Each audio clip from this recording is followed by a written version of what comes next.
And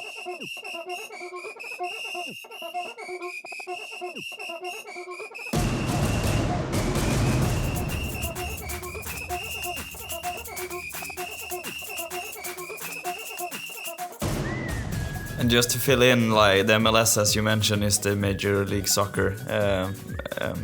So that's what the Premier League is called in Americas.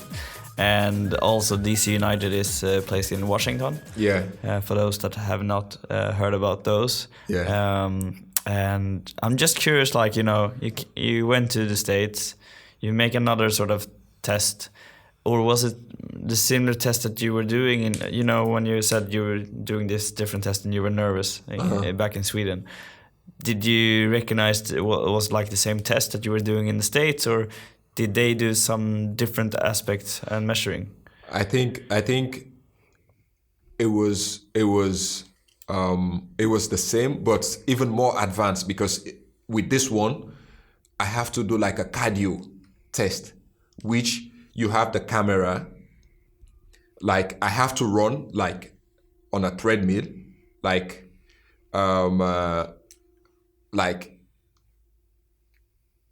21 to 22 kilometers per hour, like incline.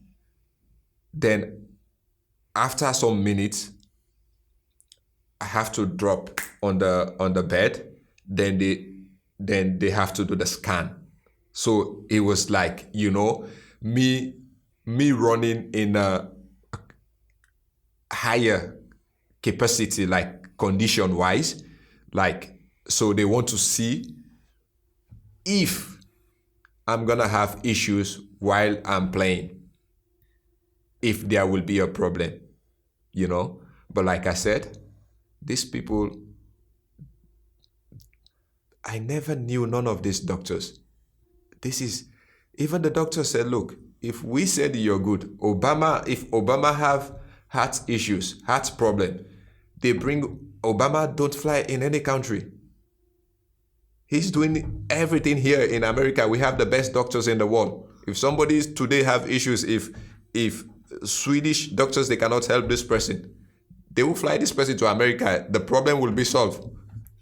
Because this is United States. it's the number one country in the world. So, I mean, we did advanced test, and I was satisfied, and pretty much everything went, fine. I won't lie. I will say that period, of course, we are human. You have the right to feel like a human, because this cannot change. That period, the first, my time in the MLS period playing football, it scares me. It really scares me. I go on the pitch, I go on the football field, I'm thinking, maybe I'm gonna fall. I've never had this, while I was playing football when I was young. I mean, come to Europe, Sweden, places that I've been around. I've never had this in my life, but I was scared. It scares me. This makes me, I couldn't perform in the MLS. I couldn't, so it really scares me, Then after, when I leave the MLS, then I start to do, like every place, a place that I went, I have to do some type of, the same test and everything. Then with all this, then it gives me now the confidence. Then now I'm relaxed. I said, I'm fine, But I'm just thinking, you went from having a few weeks where you were not allowed to play football. And what I've understood, this was 3 months from that you had the first message about the heart issue. 3 months later, you were in the States. And within this time of 3 months, I assume you were not playing football at all until you then signed the contract. You went out on the pitch, and then probably like, oof, this was a long time ago. Yeah. I mean, since you had told me here, like you were fighting the whole time, working hard. The last season before, you were fighting so hard that you actually did extra 2 hours every evening and so on. Yeah. And then suddenly, you're not allowed to play football for a long time. 3 months could be a very long time, especially since you know, have been working so hard before. And then suddenly the whole mindset Change. as you're mentioning, now you're suddenly afraid. Yeah. But I'm just curious, like, you know, you were talking about mental depression. How was it when you got the news from the test in the States of, like, did you finally feel, oh, okay, I can play football, I can still, like, do what I love? How, like, when you got the news from the scanning? Of course, like I said, you know, with the mental depression and all those things, of course, when I was in the United States, I was able to, to be with someone who, like, you know, I talked to, take me through, you know, about the news, you know, that I've had, you know. Of course, you know, the people from United States, from the club, you know, they want the best for me. So they know that, you know, somehow this gonna play some effect, you know, me, like my day to day, like going to play, train and everything. So I was talking with a therapist, you know, which, like, you know, just to make me believe myself again, try to put this thing behind me. So it was tough, but you know, for me, the news, of course, it's like, yeah, it's a win for me. It's a win for me because, like I said to you, I've never had any issues in my life, you know, never in my life. I've never had any issues, you know, but yeah, I am today, you know. Of course, it causes a lot of, like, you know, this setback deprive me from playing for my national team, break my relationship with my national team also, because back then my national team, when I was in touch with no shopping, you know, back and forth, like people from my national team, the president back then, she wanted to put a press release that, you know, I have to stop football. She wanted to put this, you know. Then my agent was like, are you crazy? Sorry for the word, but how can we let you go, like, make a press release that this player is terminating his contract because he's not playing anymore because of heart issues? We have not get to the bottom of the issue. So this was a big, you know, setback for me with the national team, because for me, like I said, my brother is my inspiration. When I was playing in Sweden, this guy was my motivation. It was like my push, you know, because now you've seen me in the bigger stage, and his dream was for me to play in the national team. He wants to see me represent my national team, play for my national colors, you know. So, which after the whole thing coming to Randers, you know, I got the opportunity to play for my national team. Imagine if I could have stopped then. I could have not have the chance to make 7 million people celebrate in my country, because I play a part in my national team, which we have never been for 25 years.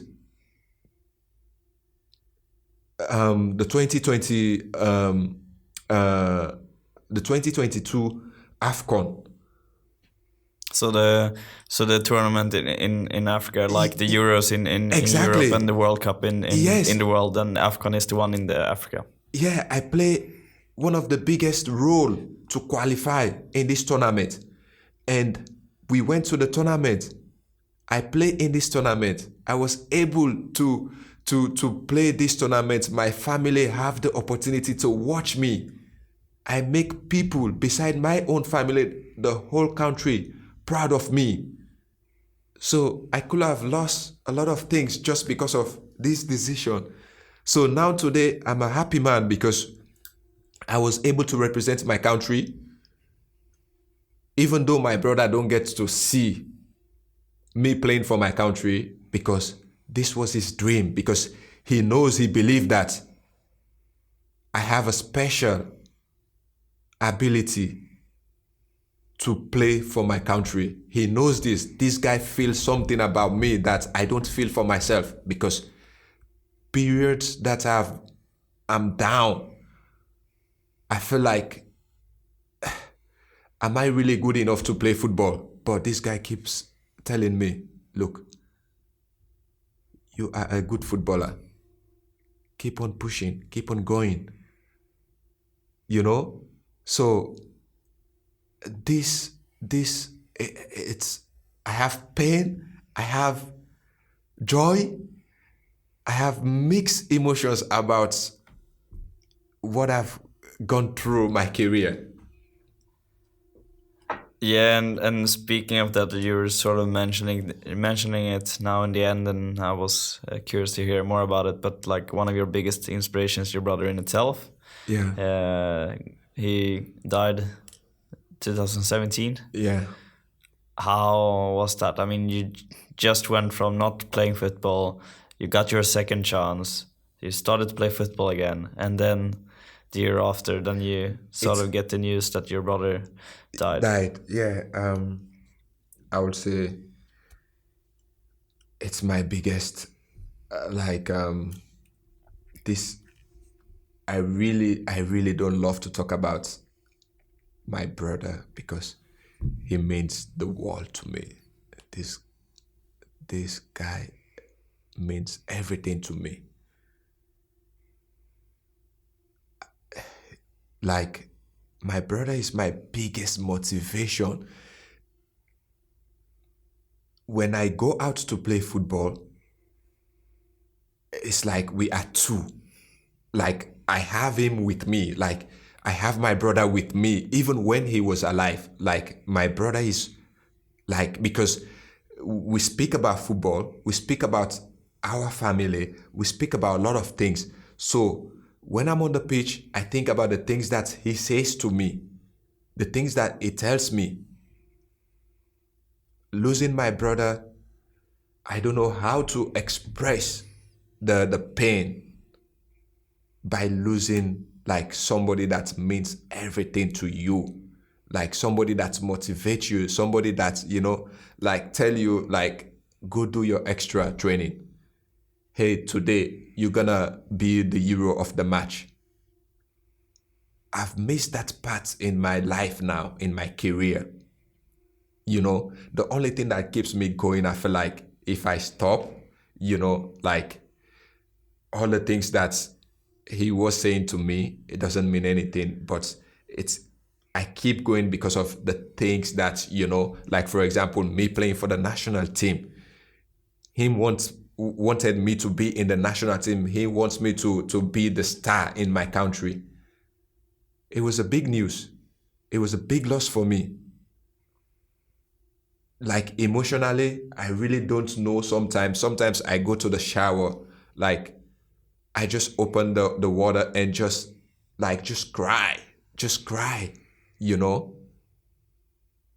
I'm a strong guy. Like, sometimes I don't want to, like, I break, but I don't want to do it in front of people, you know. But, you know, I have a lot of, like, you know, pain. But I'm thinking, you know, the mental illness, so to say, or depression that you were mentioning with the decision from the beginning of your heart, that, you know, your head was probably spinning around and you didn't really know what to do because you were not allowed to do what you wanted to do. Yeah. And then you get sort of this decision. Obviously, what I understood from what you're mentioning, I mean, he's part of the dream the whole time. Yeah. He has helped you having the dream of playing football on a professional level. And then you reached out with the news that he's not alive anymore. Like, you were talking with that therapist before. Yeah. Was this something that helped you maybe to go back again, to have someone to talk with, or like, how did you? I mean, because this is now 5 years ago. Yeah. And it feels a little bit like on your professional career that you have stepped up. Yeah. Now when you're playing in Denmark. So what have made you kept going ever since then? I mean, what makes me kept going, I think, like I mentioned, the things that we talk about, me and my brother, because I feel like if I stop, I fail him. My brother left 2 kids behind,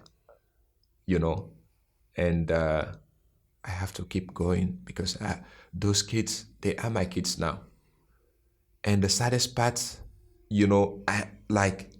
this is the first time to say this, my brother died on a football pitch.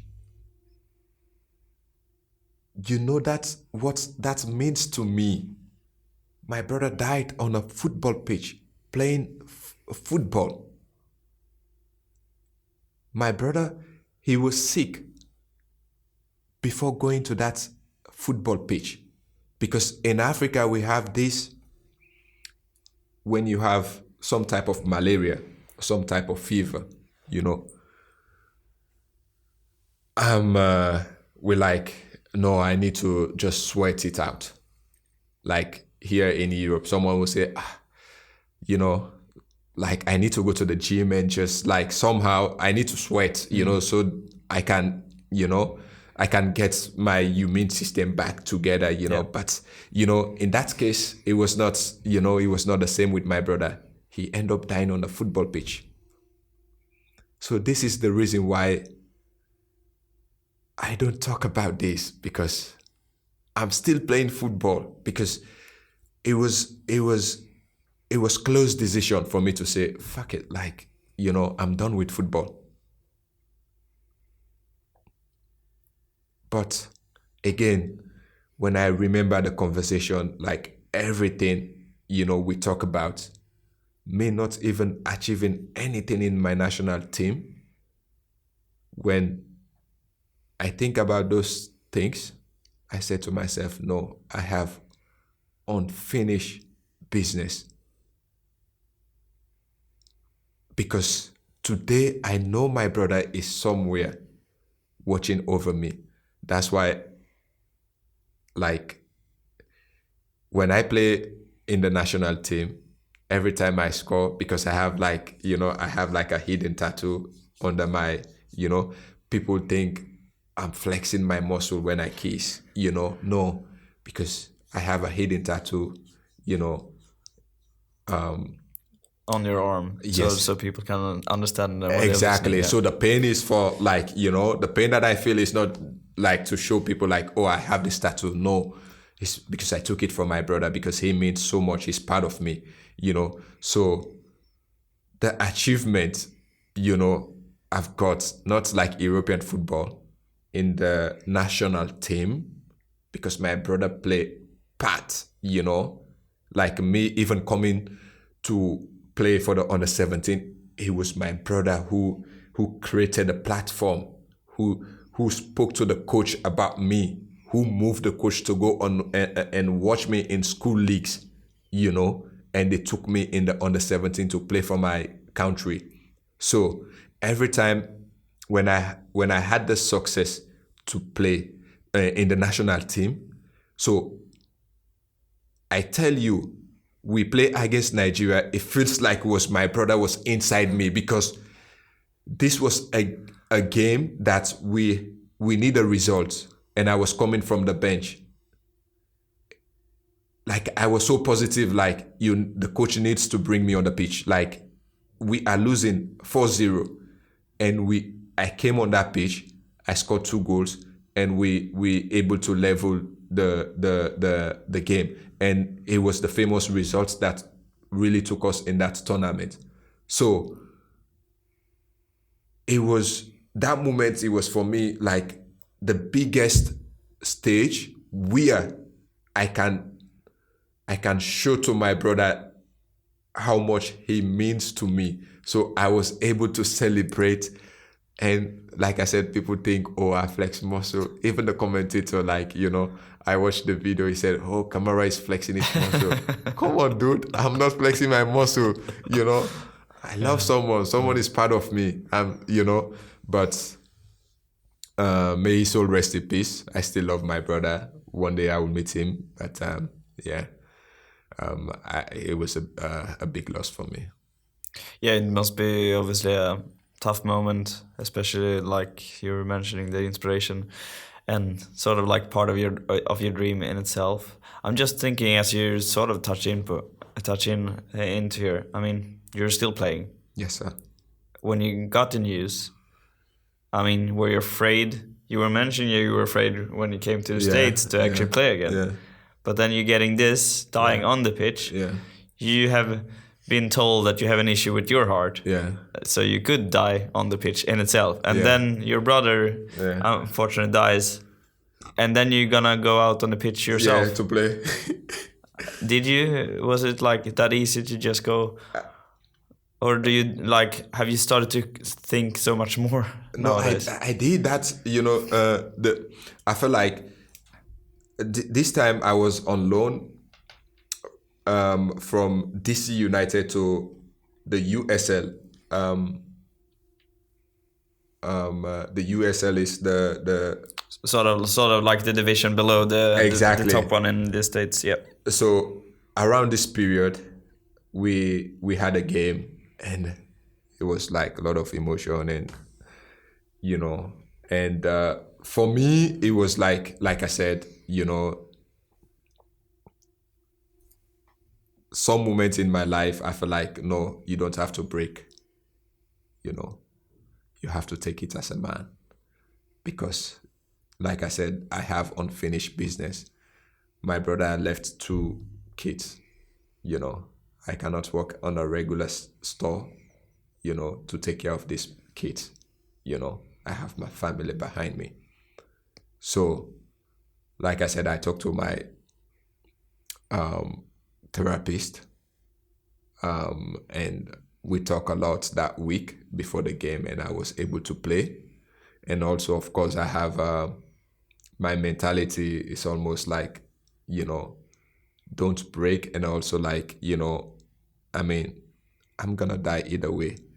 And let me send this message to my brother that, we died like in the sports that we love. It's not a shame. If a soldier die in the military, they have the biggest honor. It's not a shame.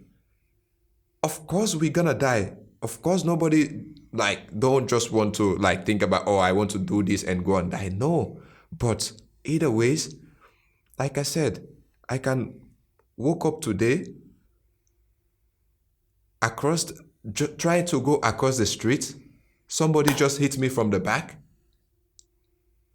I'm gone. So why should I be afraid? It's the last thing I think I have to think about. Since that period my brother died, I said to myself, this is the last thing I have to think about. I put everything about the heart issue behind me. And since then, I just make a step up in my career, because when my brother died, it's like the switch for me now. You know what? Look, you have been shit. This is why you don't perform in the MLS. Now you have to think positive. It's no more sorry. If you feel sorry for yourself, you're gonna play in the shit leagues. Then, okay, where will this bring you? Where will you go? How can you tell your story? How can I sit with Jacob today having this podcast? So these are the things that comes to my head. And since then, I'm here today having this podcast with you. And I'm grateful for this. That was the switch. Yeah, and looking at your career, it seems like you're enjoying playing football. And as you're saying, you're doing the dream. And why not keep fighting for it? Exactly. Until the end. We're gonna come to the end. We have some questions to bring in as well, but I'm just thinking slightly what we touched up in the beginning. Like you play at Randers, and you have been able to play some European games as well. Yeah. So I'm just curious, like, you have to leave Europe, you're not able to play, but then suddenly you're back in Europe, and you're able to play. What sort of have happened since then? I mean, like I said, it's just the spirit not to give up. It was a miracle, you know. I mean, I talked to myself. I said to myself, since the day my brother passed away, I said to myself, you need to take the next step. That was my next step. And with positivity and just keep fighting, that brings me to Europe today. I had the opportunity to come to Denmark. I took that opportunity. I was like, yes, back in Europe. I said, back in Europe. Even the football Kallon, you know, they make a story about it. And I said, Sweden is next. And I would love to play back in Sweden. I would love to come back to Sweden. I want to come back to Sweden. I want to play back in Sweden. Nothing wrong with Kamara. Kamara is fine. I'm playing European football. And Randers is not the first European football I came and I play European football. I was in FC Sheriff. I play European tournament. I play Champions League qualification. I play European qualification. And with Randers, I had the opportunity. We went to play European qualification. Then we went to the conference and we played the conference. The Conference League this year is the second year since, you know, because we played when this tournament was made. Yeah. We played the first one. Yeah. You know, I had the opportunity to play with Randers, and we went through the group stage. I was happy to even score European goals in this tournament. So it was a miracle, and like you said, I'm still keep living the dream and keep fighting, keep pushing, you know, until the day that, you know, yeah. But what is the difference with the test? Because I guess you don't have to do the test anymore. I did the test. You did the test. I did the test. And now it was fine. It's fine. Okay. I did the test. It's just that I'm born different. Yeah. I don't have a disease in my heart. I don't have something that, you know, that will make me die tomorrow. You know, I'm just curious. Like, okay. No. I'm just saying to people. Yeah, I know what you're saying. I'm just saying to people, I'm fine. Kamara is fine. Kamara is fine. It's just that I'm born special. I have a lion heart, and this is what keeps me pushing. I've had obstacles in my career, you know, but now the place where I am today, I love the place where I am today. These people see me as a family. Randers.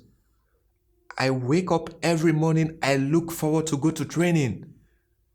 These people gave me an opportunity. From the director to the kitsman. I'm not talking about the coaches. I'm not talking about the relationship I have in the locker room with my teammates. It's like family. I find peace. I find love in this team. I was thinking Sweden was my second home, but I tell you, Jacob, Randers is home. Randers is home, I'm telling you. I love this place, you know. It means so much to me. And the day I will leave Randers, I feel like I'm leaving home. I feel like I'm leaving home. I love this place. I love the people. I love the fans. I love, you know, and every time I go on that pitch, I just want to give all my best for this team. We have had our ups and downs, but we are still working as a team. And, you know, it's a young team. 2023, this team was formed. So I'm happy to be part of this team. I'm happy to make history, some achievements, and I'm happy in Denmark.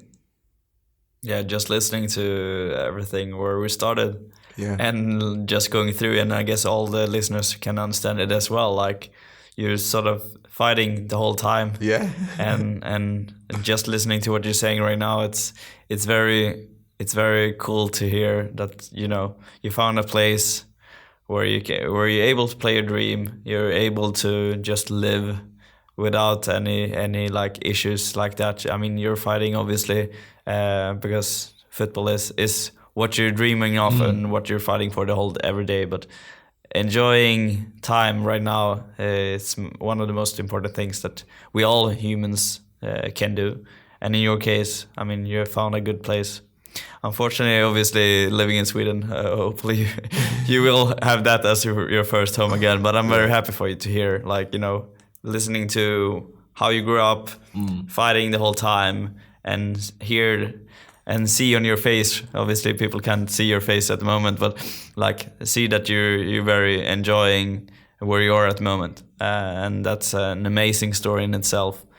Going from the beginning and being where you are at the moment, and I mean it's an opportunity where a lot of people don't have, and it's an inspiration for other people as well. Listening to this right now, you might be a younger girl or boy that are listening right now, and can hear that there will be ups and downs. But if you stop fighting for it, then you will not know how far you can go. Yeah. And you're still fighting and going. So they will be exciting to following your journey ahead as well. But coming to the last questions, we have some questions from listeners. Yeah. And I will just pick up some of them here. So Joseph Nilsson was having a question here. You've already sort of talked about it a little bit, but he was asking like the will to continue play football despite the problems with the heart. You probably already talked about it, but like, so you have your issues with your heart. Obviously, you have your lion heart. But like, yeah, how far will you go? I guess that's a little bit what he's saying. Like, how long will you play? I would tell Nelson that I'm okay. I don't have issues with my heart. The lion is fine. I mean, if you ask me how long, I mean, I just want to keep enjoying playing football, which is my passion. I don't know until the day my body tells me to stop. Yeah. He also adds, or not adds, ask, but he sort of wish you to come back to the great Peking in the near future. I love Norrköping. I love Norrköping. I love the fans. I love the people in Norrköping. It will be a honor someday to just come to visit.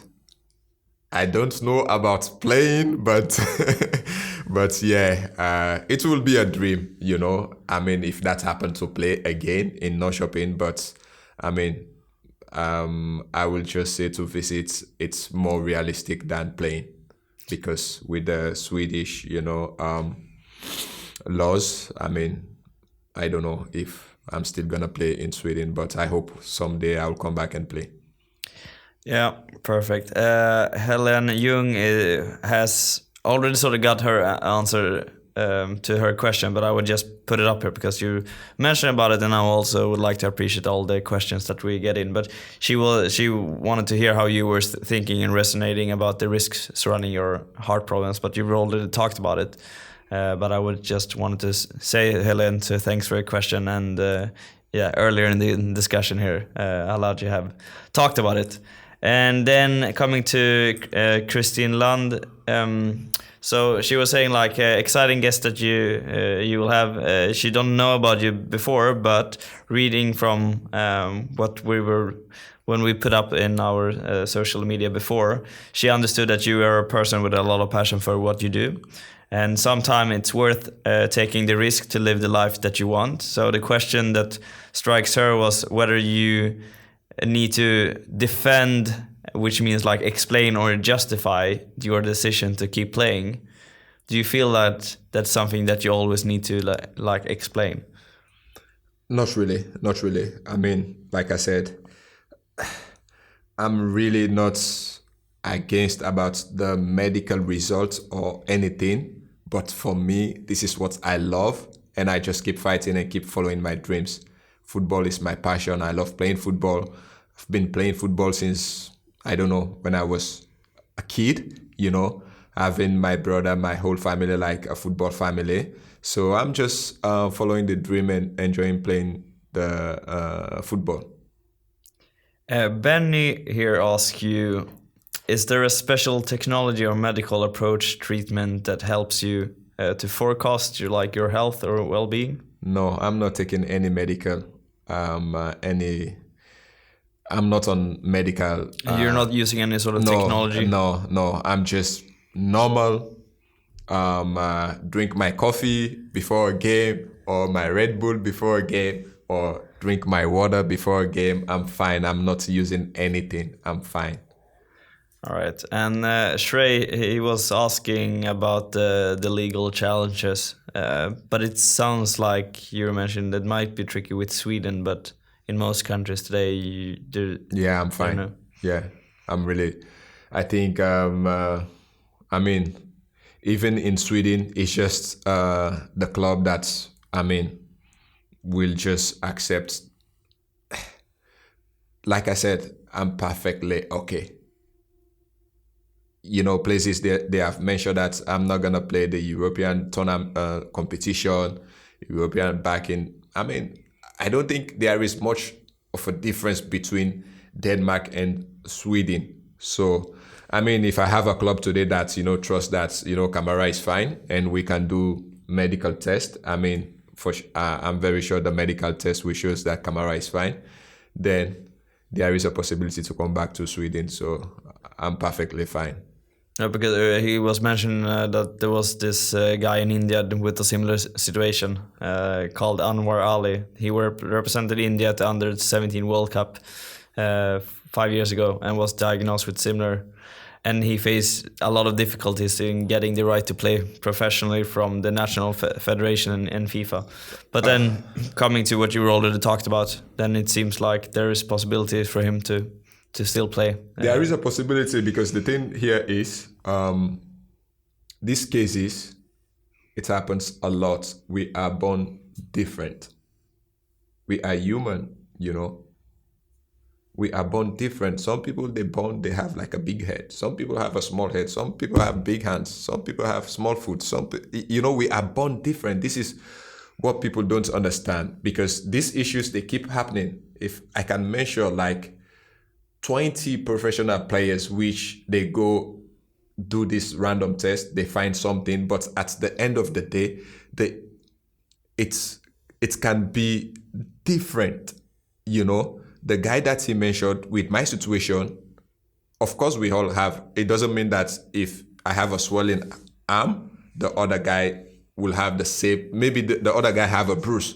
So my problem with this guy problem, it can be different, So maybe his own issue is more of like, something that maybe is more, dangerous too, But also, I will encourage him to do a proper test, do a follow-up, and just don't, I don't know how to say it, just, okay, the results that you get somewhere, let's say if he did the results in Stockholm, he just said, okay, I'm okay with the result from Stockholm. He has to do further test, further investigation in different countries, because the medical, it's big. It's diverse, so it can be different, like, places, different rules, about. So I will encourage the guy they mentioned, if he ever had the opportunity to listen to this podcast, to keep, fighting and try to do more investigation about his, health condition. Eric Demi is sending you a question regarding, like, have there occurred any changes in your training process since your condition from the beginning?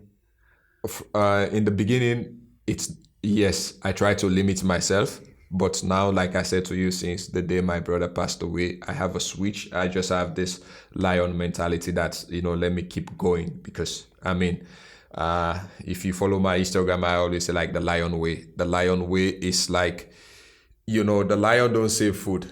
They eat today. Then, like they know that, okay, tomorrow I need to work hard, 10 times harder to find, something to eat. So for me, it's like, now I live a life like, what I do today is over. I think about now what's about tomorrow, I don't have to like, keep thinking about, okay, what's the doctors they have said. So for me, it's the lion way. What they have said, it's what they have said. But for me, it's about the future. It's about tomorrow now, Today, this news, I put this news to sleep.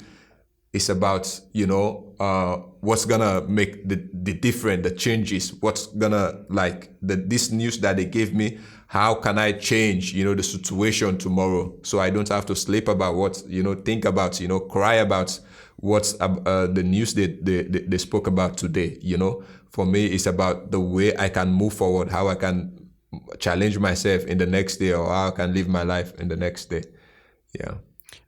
I'm just curious, what is it with lion? The lion way. Yeah. The lion way, the lions, they don't, if they have a kill, they eat it, They don't protect it. They don't like, we human, we protect other animals, they protect their food, They be like, I need to eat small, then save for tomorrow. But the lion heart, it's like you keep going, You wake up, you think about today, like you go for the kill, you kill today, you eat, you share with the pack, Then tomorrow comes again, it's another day. So for me, my life has been, it's the lion way. Kill after kill, kill after kill, Like I said, my story, I've been through a lot, but we leave it for another day. I've been human trafficking in football. It's real, it exists. I've been trafficked in my career. I've been into human traffic, but we'll leave it for another day because, my story is so like I said, it's the lion way. I keep fighting any situation that comes my way, So it has been that way for me. So I will encourage people to just keep fighting, wake up from your couch, wake up from your bed, just believe that, that results that says that you're sick. It will make you sick when you keep watching the results, when you keep thinking about the results. But the moment you say to yourself, I'm not sick, you will start to count those steps again and be a normal person.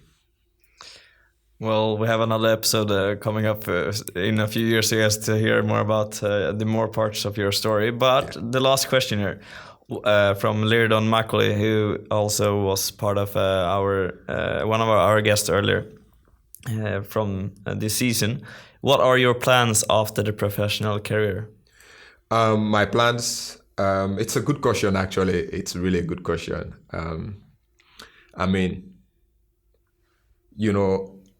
Us as Africans, footballers, a lot of people around the world, we have a fear of failure. We have this fear of failure, sometimes, it's good. It's a good thing because when you have fears of something, you motivate yourself. You have the drive to say, of course, I have this fear of failure in my life, of course, which is like keep me going in my football career, fighting through injuries, obstacles, my heart issue and everything. But I will still keep enjoying football, but my plans after football, I will say I would love to mentor, motivate the young people, people that feel lonely, people that feel like, life is, it's over, and I would love to be a personal trainer wherein I talk to people. It's not just about training. For me, training, I can spend 2 hours in the gym, 3-4 hours in the gym, but maybe I don't even push a weight. For me, training is like to convince myself,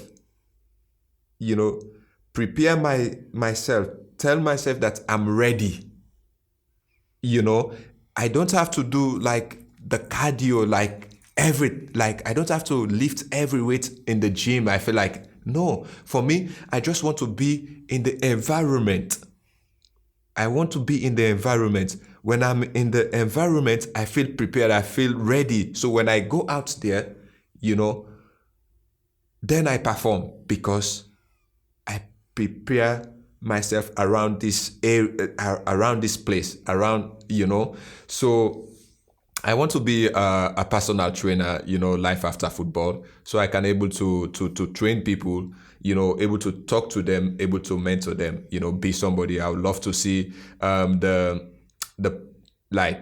football have given me so many things, traveling, a lot of experience, see places, able to build house in Africa, able to establish myself, able to type my name, for me, the smallest things, for people to able to write my name on their computer and able to look me, able to find me, it's a big win for me in my career.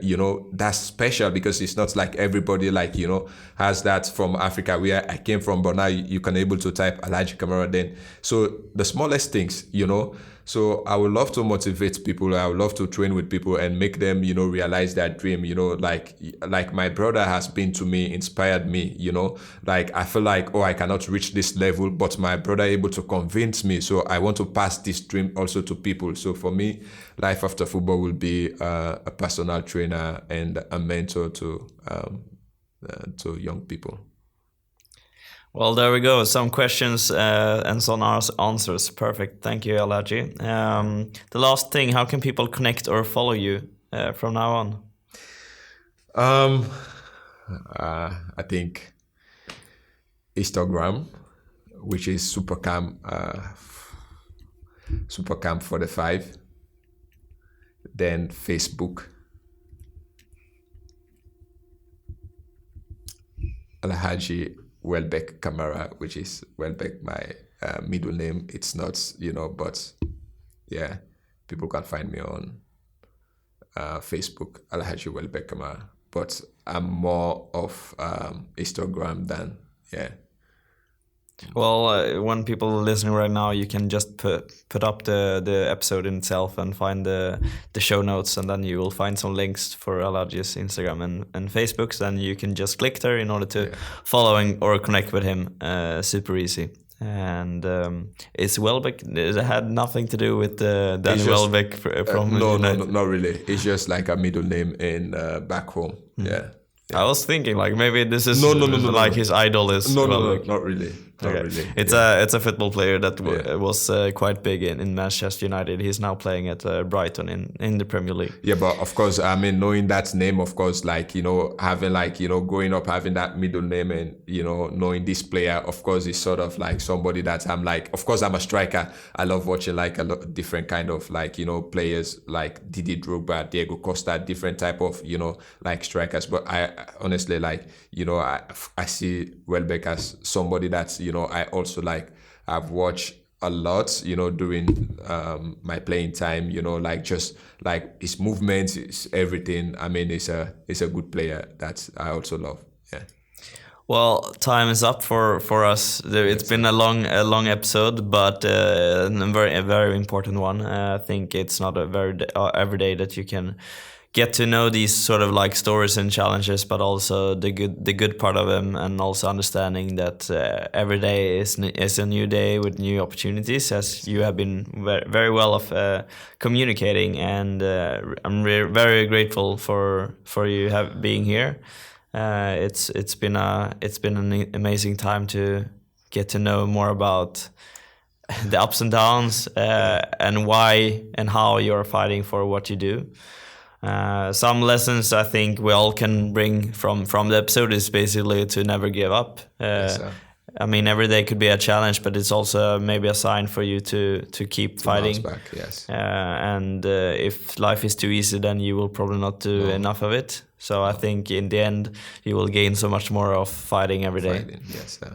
And thanks for everyone that are listening to this episode as well. I think if you would like to find more interesting guests, then just follow us on all the podcast platforms that you are listening to. You can also obviously find us on Instagram most of the time, Sport Use Podcast, and share any ideas that you would like to listen to or any guests that you would like to follow on until later. And more or less keep subscribing and keep sharing if you enjoy these episodes. And as I was mentioning, you can find Alhaji's contact information at the show notes. And with that all said, I think we're done for today. Thanks once again, Alhaji, for being here. It's been a great time. And with all of that said, I wish you all a great day wherever you are. And let's keep it like that. Ciao. Ciao.